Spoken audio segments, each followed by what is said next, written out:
नमः शिवाय। नमस्कार दोस्तों, मैं सुमित एक बार फिर से आपका स्वागत करता हूं आपके अपने ही चैनल में परम शिवा में।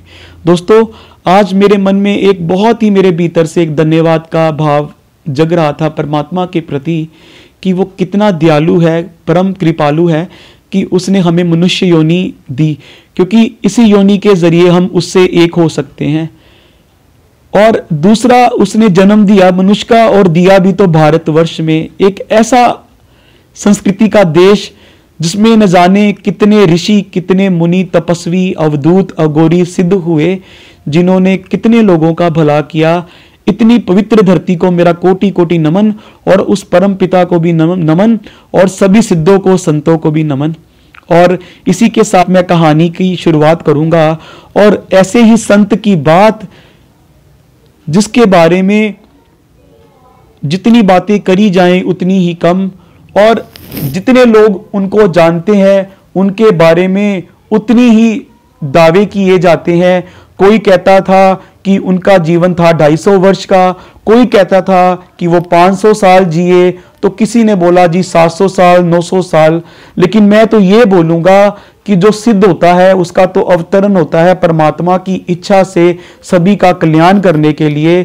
लेकिन वो शरीर को चाहे त्याग दे, फिर कितने ही वर्षों के बाद त्यागे, लेकिन सूक्ष्म रूप में वो हमारे साथ हमेशा ही रहता है।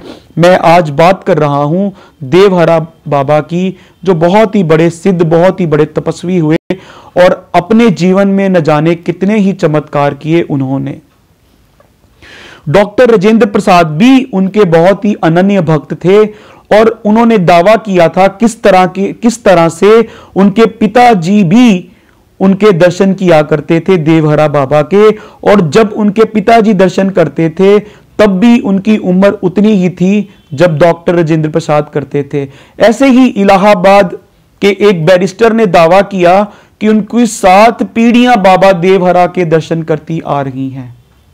1500 ईस्वी के आसपास तुलसीदास जी और देवहरा बाबा जी के बीच गहन मित्रता थी। मतलब उनके बारे में जितनी बात करूं उतनी ही कम है।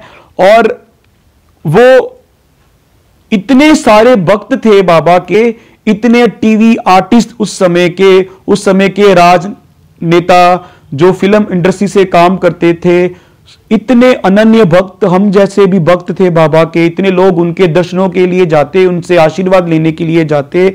और अगर मैं राजनीति की बात करूं तो उस समय इंदिरा गांधी, राजीव गांधी, अटल बिहारी वाजपेयी, मोतीलाल जी, जवाहरलाल नेहरू, ऐसे न जाने कितनी ही जो लोग थे, नामचीन हस्तियां थी बाबा की, वो उनके दर्शनों के लिए जाती और उनसे आशीर्वाद प्राप्त करती। और ऐसी ही एक घटना है इमरजेंसी के समय, जब इंदिरा गांधी बाबा जी के पास गई उनका आशीर्वाद लेने के लिए, तो बाबा जी ने सहज भाव से, प्रेम से अपना हाथ ऊपर उठाया, और इंदिरा गांधी जी ने उस समय कांग्रेस का चिन्ह ही पंजा बना दिया, और उनको बहुत बड़े वोटों से उनको जीत प्राप्त हुई उस समय में। ऐसी ही एक घटना है जब राजीव गांधी एक बार उनके दर्शनों के लिए आ रहे थे, बाबा जी के दर्शनों के लिए उनसे मिलने आ रहे थे। बाबा जी यमुना के किनारे एक बहुत ही छोटे से मचान में रहते थे, और अपना सारा जीवन उन्होंने वहीं पे ही व्यतीत किया, और जो भी भक्त आते थे वहीं पे उनके दर्शन करने के लिए वहां पे उनके पास आते थे। तो ऐसे ही राजीव गांधी एक बार उनके दर्शनों के लिए आ रहे थे, तो कुछ सिक्योरिटी पर्पस के लिए, कुछ उनको कोई नुकसान ना हो उसके कारण, वहां पास ही बाबा के पास एक वृक्ष था जिसको काटने के लिए अधिकारियों को भेजा गया। तो बाबा जी ने उनसे बहुत ही विनम्र निवेदन किया कि कृपा आप ये ना करें, इस वृक्ष को मत काटें। तो उस अधिकारी ने जवाब दिया कि ये तो हमें आज्ञा मिली है, दिल्ली के एक बड़े अधिकारी ने हमको ये बोला है, तो हम उसकी ये अवहेलना नहीं कर सकते, हमें तो ये काटना ही पड़ेगा। और दूसरी चीज, हम तो सिर्फ एक इसकी टहनी ही काटेंगे। तो बाबा जी ने उनको बोला, अगर ऐसी बात है भाई, ये तो मेरा बहुत ही पुराना साथी है, शायद तुम ना समझ पाओ, तो ऐसा करता हूं, क्यों ना तुम्हारे प्रधानमंत्री का दौरा ही रद्द करवा देता हूं। तो बाबा जी का ऐसे बोलने के कुछ ही मिनटों के बाद उनको सूचना मिली प्रधानमंत्री राजीव गांधी का दौरा रद्द कर दिया गया है। तो आप वहां से वापिस आ जाइए। तो देखा आपने, इस तरह के चमत्कार किए देवहरा बाबा ने, और वो सारा जीवन बाबा जी को खेचरी मुद्रा उन्होंने सिद्ध कर रखी थी। खेचरी मुद्रा सिद्ध करने का भाव ये होता है, उसमें आपको ना भूख लगती है ना ही आपको प्यास लगती है, और सारा जीवन उन्होंने दूध और शहद ही लिया, अन्न तो वो लेते ही नहीं थे। और अगर जल की बात करूं तो वो सिर्फ गंगा मैया का जल ही पीते थे, उसके अलावा और वो कोई भी जल नहीं पीते थे। और जब भी बाबा के पास लोग आते उनके दर्शनों के लिए, उनकी सहायता, उनसे सहायता मांगने के लिए, उनसे आशीर्वाद के लिए, तो बाबा हमेशा ही उनको ये बोलते कि तुम परमात्मा के मार्ग पर चलो, ईमानदारी करोगे तो ईमानदारी ही मिलेगी, सत्य का साथ दो, परमात्मा हमेशा तुम्हारे साथ खड़ा होगा। और वो इतने सहज थे, इतने सरल थे, इतने सारे भक्तों के होने के बाद भी। और जब भी वो उनसे कोई दर्शनों के लिए उनकी भेंट करने आता तो बाबा अपने मचान नीचे से हाथ रखते और वहां से कुछ प्रसाद निकाल के उनको निकाल के दे देते।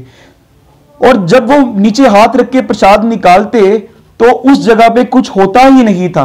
बाबा जी अपनी योग शक्ति से, अपने तपोबल से वो प्रसाद को प्रकट करके और उनको, अपने वो भक्तों को, अपने शिष्यों को वो देते थे।